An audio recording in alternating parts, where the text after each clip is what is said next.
کہتے ہیں کہ جس پر احسان کرو اس کے شر سے بچو۔ ایک ایسی خاتون جنہوں نے اپنے بیٹے کی شادی پاکستان میں کی، اس لڑکی پر جو کہ ایک اتنی مطلب متوسط طبقے سے تعلق رکھتی تھی، اس کے ساتھ شادی کرنے کے بعد جو کچھ اس خاتون کے ساتھ ہوا، یہ آپ سب کے لیے سبق بھی ہے اور لوگوں کی اصلیت کھولنے کے لیے کہ آپ لوگوں کے ساتھ کتنی بھلائی کر لیں، کتنا اچھائی کر لیں۔ اگر ان کے اندر شر ہے نا تو وہ آپ کو بخشیں گے نہیں، وہ آپ کے ساتھ پلٹ کے اتنا برا وار کرتے کہ آپ کی جو ہے نا 7 نسلیں یاد کرتی ہیں۔ تو میں ہوں ریحانہ رضا اور آپ دیکھ رہے ہیں میرا یوٹیوب چینل۔ ہوپ کہ آپ سب ٹھیک ہوں گے، اور اگر آپ نئے ہیں تو پلیز لائک اور سبسکرائب ضرور کر لیں۔ برطانیہ میں رہنے والی ایک ایسی خاتون جن کا نام ہاشمی بیگم تھا۔ ہاشمی بیگم جو ہے وہ کہتی ہیں کہ وہ انہوں نے ارلی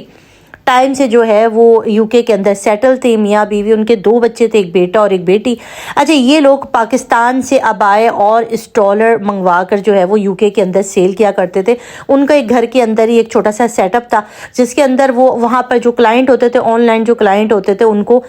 جو ہے وہ سیلنگ کیا کرتی تھی۔ پہلے کہتی تھی کہ وہ اور چھوٹا موٹا بزنس کرتی تھی، کپڑے وغیرہ یا اور چیزیں وغیرہ، مگر بعد میں جا کے انہوں نے جو ہے وہ ابائے اور اسٹالر کا کام بہت ان کا اچھا چل رہا تھا تو انہوں نے ابائے اور اسٹالر کا کام شروع کر دیا۔ اچھا، ہاشمی بیگم جو تھی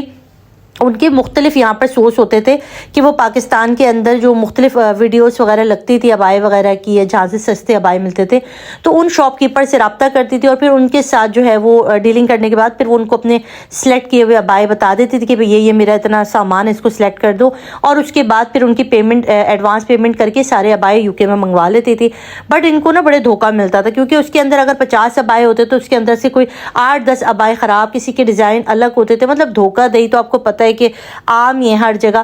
تو یہاں پر بہت زیادہ شاپ کیپر ان کے ساتھ دھوکہ کرتے جس پہ ان کو بہت زیادہ نقصان ہوتا تھا۔ تو انہوں نے جو ہے وہ کچھ لوگوں کو ہائر کرنا شروع کر دیا کہ بھئی آپ میری طرف سے جا کر مارکیٹ میں سروے کر لیں یا دکان پر جائیں، جو چیزیں میں نے پسند کی ہیں اس کی ویڈیو کال کر کے دکھا دیں۔ تو وہ اس طرح سے کلائنٹ ان کو مطمئن کرتے تھے اور پھر ان کی ایک سیلری مختص کر دی جاتی تھی، مگر اس میں بھی انہیں بڑا دھوکہ ہوتا تھا۔ کلائنٹ جو ہے وہ اپنی اس کے اوپر اجرت رکھتے تھے یا اس طرح کر کے ان کے ساتھ بڑا دھوکے کا کام کیا کرتے تھے۔ تو بڑی پریشان تھی۔ پھر ان کو انسٹاگرام پر ایک لڑکی ملتی ہے جو کہ یہ والے کام کرتی ہوتی ہے، تو پھر یہ ان سے رابطہ کرتی ہے۔ تو وہ لڑکی کہتی ہے ٹھیک ہے میں آپ کو یہ ساری چیزیں کر دوں گی۔ پھر انہیں شروع میں تو کم ٹرسٹ ہوتا ہے، مگر جیسے جیسے کام کرتی جاتی ہے تو انہیں اس لڑکی کے اوپر بہت زیادہ ٹرسٹ ہو جاتا ہے۔ اچھا جی، اس لڑکی کا نام فائزہ تھا، اور فائزہ جو ہے وہ بڑی جو ہے وہ دیانتداری کے ساتھ ان کے ساتھ کام کرتی تھی۔ ان کا ہاشمی بیگم کا یہی تھا کہ بھئی بڑی دیانتداری کے ساتھ وہ لڑکی کام کرتی تھی، اور ان کے جہاں پہ یہ بتاتی تھی کہ میں نے اس جگہ کی ویڈیو دیکھی، یہاں پہ سستے اب آئے، تو وہاں جا کے فوٹیج دکھاتی تھی اور کوالٹی چیک کرتی تھی۔ اس کے بعد جب ڈن کر کے پیمنٹ کر کے وہ ابائی یا وہ چیزیں جو ہے وہ ان کو ڈیلیور کروا دیا کرتی تھی۔ اب انہیں آخر میں کام کرتے کرتے 1 سال سے زیادہ کا عرصہ ہو گیا، تو انہیں بظاہر خود ہی یہ لڑکی اتنی پیاری سی تھی، اچھی تھی، تو انہیں بڑی لڑکی اچھی لگتی، پڑھی لکھی بھی تھی۔ تو یہ کہتی ہے کہ بیٹا آپ اپنے ماں باپ سے بات کرنا چاہتے ہیں، پھر ان کے پیرنٹس سے بات کر کے وہ اس کو اپنی بہو بنانے کے لیے تیار ہو جاتی ہیں، اپنے گھر میں بھی بات کرتی ہیں۔ بیٹا جو کہ ان کا ایک انجینئرنگ کے فیلڈ سے تھا، انجینئر تھا اور ایک اچھی جاب کر رہا تھا وہاں پر، تو وہ اس سے بھی بات کرتی ہے تو اس کو بھی کوئی اعتراض نہیں ہوتا۔ لڑکی پیاری بھی تھی، اچھی بھی تھی، اور دوسرا محنتی بھی تھی، امانت دار بھی تھی۔ اور پھر یہ لوگ بات چلا کر جو ہے پھر پاکستان آتے ہیں، شادی کر کے لوگ چلے جاتے ہیں، اور اس کے کچھ عرصے کے بعد جب اس کے پیپر وغیرہ تیار ہو جاتے ہیں تو اس لڑکی کو بھی یو کے بلا لیا جاتا ہے، اور ایک بڑی ہی خوش اسلوبی کے ساتھ سارے معاملات طے پا جاتے ہیں۔ اچھا جی، اب یہ لڑکی جب یو کے آ جاتی ہے، اور یو کے آنے کے بعد جب یہ دیکھتی ہے کہ گھر میں ساز نامی جو خاتون ہاشمی بیگم ہے، یہ بہت ہی سیدھی، بڑی ہی اچھی، نیک دل، رحم دل خاتون، ان کے سسر تو بالکل ہی سمجھے کہتے ہیں نا اللہ میاں کی گائے، جیسے کچھ بھی نہیں پتہ دنیا کا بے بھاؤ، وہ بھی بہت اچھے انسان تھے۔ اور بیٹی جو تھی وہ ان کی میرڈ تھی، اور وہ شادی ہو کر دبئی میں رہتی تھی، اور خالی بیٹا جو تھا ان کے گھر میں، اس کو کسی بھی طرح کی کوئی ٹینشن، کوئی پریشانی نہیں تھی۔ انہوں نے اپنا کام کرنے کے لیے اسی جو ان کی بہو تھی فائزہ، اس نے ایک لڑکی دکھائی تھی کہ بھئی پاکستان میں یہ ہمیں ابائے وغیرہ کرتی رہے گی۔ اب یہاں پر کیا ہوتا ہے کہ یہ لڑکی کیا کرتی ہے،